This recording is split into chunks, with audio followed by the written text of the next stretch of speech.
आज हामी बाहिर खान आछौँ है। घरमा कति बसेर खाने कति खाने घरमा भनेर आज हामी बाहिर यस्तो प्लेसमा आछौँ। ओ हेरौँ यहाँ खानेकुरा बोकेर आछौँ है। आज हामी बुढाबुढी भएर त्यो डाँडामा बसेर त्यो डाँडामा है त्यो भित्र बसेर खाने हो। त्यो डाँडालाई यहाँबाट जुमा हानिदिउँ न ल। यो डाँडामा होइन यहाँनिर हेर्न सक्नुहुन्छ साथी हो।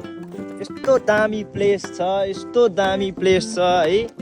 यहाँनिर आउनु होला तपाईँ पनि, तपाईँहरू पनि आउनु होला यहाँनिर है। रमाइलो गर्न माइन्ड फ्रेस हुन्छ।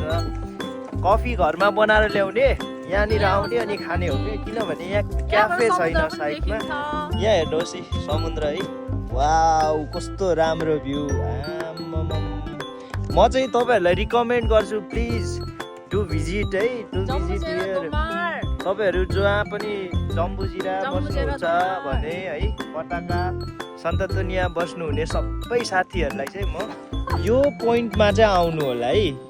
किनभने रिग्रेट गर्नुहुन्छ तपाईँले यो पोइन्टमा आउनु भएन भने है। किनभने यहाँ एकदमै पिसफुल ठाउँ छ, एकदमै राम्रो जग्गा छ। यहाँ हेर्न सक्नुहुन्छ तपाईँले। यहाँ हेर्नु यस्तो छ पारा आम्मा। ओ बिस्तारी है लड्छ नि फेरि ल। यस्तो यो यस्तो राम्रो ठाउँ बनाएछ है। यहाँनिर यो के को पर्पजमा बना हो आई डोन्ट नो है, तर राम्रो छ, एकदमै राम्रो प्लेस छ है यो हो। ल हेर्नु त साथी हो। यस्तो ओए म अब कसरी आउने हो त?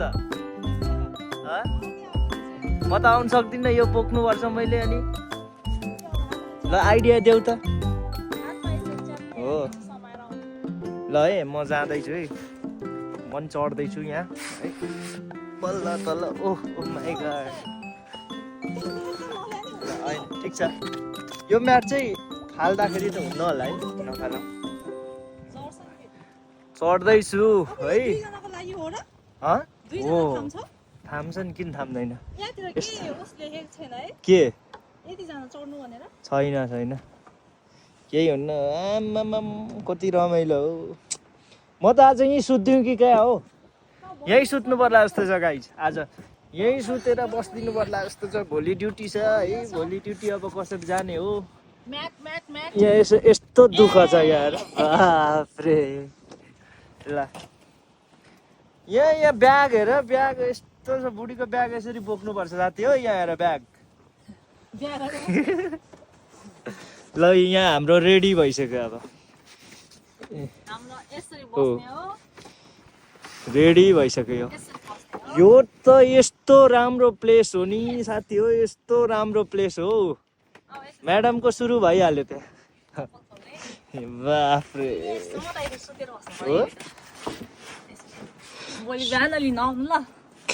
यस्तो छ नि। यो कुन ठाउँ होला गेस गर्नु होला ल। यस्तो छ है यस्तो।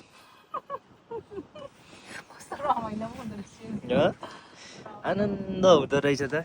म यहाँ चढिसकेकै छैन। समरमा चाहिँ ओभर रमाइलो हुँदो रहेछ ल गाइस। ल समरमा तिमी त के हो निदाए क्या?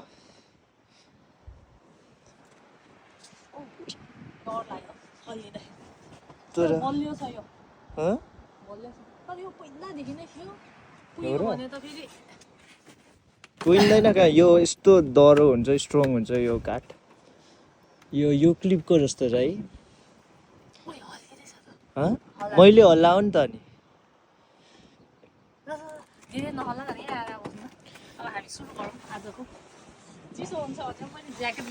ज्याकेट पनि ए अझ ज्याकेट। ल म पनि आइपुगेँ है। यस्तो छ हाम्रो तामझाम। ज्याकेट लाउनु पर्छ चिसो होला जस्तो हो पुरै। ज्याकेट ल म नि बस्दिएको है। ब्याग बिसाइदिउँ होइन। के छ त हाम्रो खानेकुरा? ल ब्याक साइडमा के छ? वाटर वाटर टिफिन टिफिन यस्तो ल यहाँ हेरौँ अनि त्यसपछि यस्तो यस्तो चिजहरू बनाएर ल्याएर खोइ मैले त हेर्नु अनि हेरेको छैन खोइ के हो यो हेरौँ त यसमा म खोल्छु अनि यो भित्र चाहिँ चियाको लागि एउटा ग्लास थियो एउटा ग्लास म चाहिँ केमा खाने अनि यसमा ए तिमी मात्र अनि ल्यायो त त्यसपछि स्पुन र म कस्तो राम्रो भ्यूज यहाँ त बेलुकी है आनन्द आएर मेडिटेसन गर्ने ठाउँ पो रहेछ त म बुद्ध भनौँ क्या हो म बुद्ध भन्ने यो भित्र चाहिँ हाम्रो पुरा हामी बुढाबुढी दुवैजनालाई मेडिटेसन ब्रेड गर्ने मनपर्छ है अनि क्रोसन मनपर्छ अब हामीले यो ब्यागलाई ल यसो बिछाउँदै मेरो मेडिटेसन सक्यो 2 सेकेन्डमा मेडिटेसन फिनिट के छ खाउँ न त नो मोर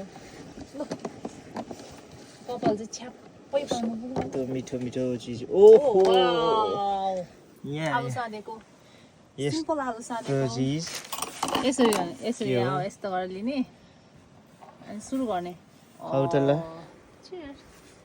खै चियर्स गरौँ दामी तिमी पनि खै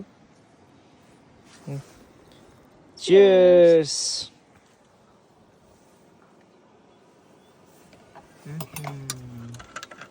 यो नेपालबाट पठाएको घिउ मम्मीले बनाएर घरको घरमा बनाएर पठाउनु भएको घिउ अनि घरमै बनाएर पठाउनु भएको चम्बा चम्बा भने के हो भन्दै त चम्बा केलाई भन्छ सातुको पिठो शेर्पा भाषामा चम्बा भनेको साथुको पिठोलाई भन्छ है त्योबाट साथुको बनाएको पिठो भनेर नुन साथुलाई चियाको हो त्योबाट बनाएको नुन चिया ल त्योबाट बनाएको नुन यस्तो चिया हुन्छ रे यो सरल लगाएको भिडियो यसलाई सुचिया पनि भन्छ हैन नुनलाई सुचिया भन्छ नुन चियालाई ल सुचिया रे ल यति के गरौँ गाइस शेर्पिनसँग बिहे गर्यो भने यति फाइदा चाहिँ हो है सुचिया चाहिँ बबाल खान पाइन्छ क्रोसन फेभरेट सुचिया मलाई पहिले मन पर्दैन थियो मलाई सुचिया के हो भन्ने पनि थाहा थिएन है म घरमा खान्छु बोल्यो गर्नु अनि ससुराली जान थाल्यो त्यसपछि सुचियाले नै सबै ठाउँमा सुचिया मात्र दिए है सुचियाले मोहनी लगायो त्यही भएर अनि अहिले त बानी परिसक्यो घरमा पनि सुचिया तर सुचिया मिठो हुन्छ है ट्राई गर्नु होला सुचिया एकदम मिठो हुन्छ है मिठो हुन्छ हैन दामी हुन्छ तिमी त जन्मिँदै सुचिया खाएर जन्मेलाई हामी चाहिँ फेरि जन्मिँदाखेरि जाँड खाइदिने हो रक्सी होइन सुरु गरौँ म त्यसलाई खाएर अब शेर्पाहरूले खान्छ खाँदैन शेर्पाहरूले शेर्पा पनि खाएको छैन हामी पनि जाँदै खाएर हुर्क्यौँ के थाहा त हामी मम्मी खानुहुन्न त्यति साह्रो त्यति साह्रो नै पिउनु नै हुँदा चाहिँ ल चियर्स यो पनि चियर्स हान्नु नि त पका ल यस्तो छ अलिक मजाले खै अर्ग्यानिक पिकनिक तलको भ्युज हेर साथी हो सँगै भ्यू हेर्दै सुचिया र आलुदम यहाँनिर सनसेट है सनसेट हेर्न मन छ भने यता आउनु होला कृपया सनसेट एकछिनमा हुन्छ हामीले खाइसक्दासम्म त होला नि हुन्छ नि किन हुँदैन यो सनसेट भएर मात्र हामी घर जाने हो होइन नत्र नजाने सनसेट त 10 बजे हुन्छ त 10 बजे हुन्न 9:30 होला 10 बजे हुन्छ सनसेट कि त्यस्तै 9 अराउन्ड 9 मै हुन्छ जस अहिले अब सधैँ विन्टरमा चाहिँ अलिक टाढो हुन्छ 5 बजे नै हुन्छ होला 5 5:30 तिरै पोर्चुगलमा विन्टरमा त सेम लाइक नेपालको समरमा चाहिँ त्यही 9 अराउन्ड 9 अब एक्ज्याक्ट टाइम त थाहा भएन त्यो तलमाथि हुनसक्छ तर त्यही 9 बजेको आसपासमै हुनसक्छ हुन्छ भनौँ न है हेर त यो चियाबारी जस्तो छ क्या चियाबारीमा हो चियाबारीमा गीत गाउँदा के बारीमा रे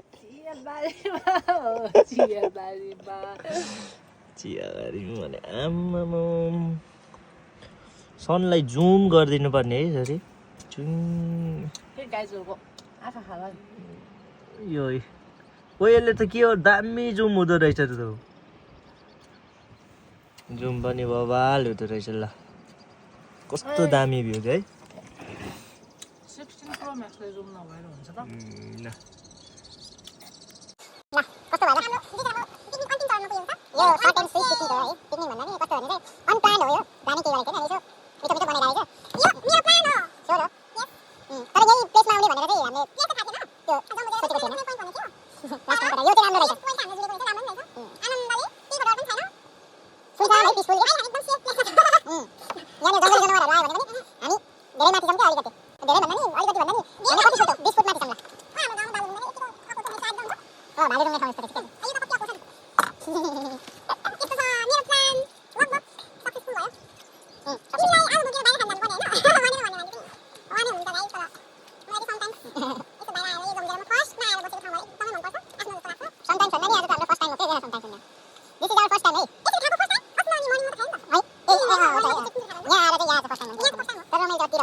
मर्निङमा यसो ब्रेकफास्ट बोकेर के यस्तो पनि हुन्छ ए गाइस यस्तो पनि हुन्छ आनन्द खाएसी पेट फुटुन्जेलसम्म खाने है रेस्ट गरेपछि यसो रेस्ट गर्ने हो तर मान्छेलाई असर पर्ने गरी चाहिँ डल्दिनु नै उस भएर बस्नु त भएन असर पर्ने गरी हो रे ए यहाँ यो सघाउनु न लास्ट यो कहाँ म यति धेरै खान्न नि त अलिअलि माया पनि है यस्तो पनि चल्छ हाम्रो बेस तिमी खाउँछ यार मलाई पाइदेऊ न कस्तो होला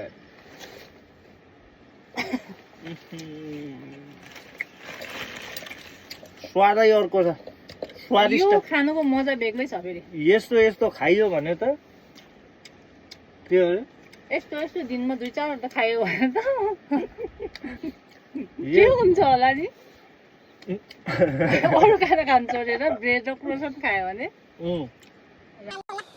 यस्तो खायो भनेर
यस्तो हेल्दी भन्छ उयो टावर होइन त्यो त के पो हो त्यो सिपहरुको लागि हो हैन टावर हो के त्यो के गर्नु टावर के गर्नु त्यो त्यही सिपहरुलाई ओ दिने होला नि त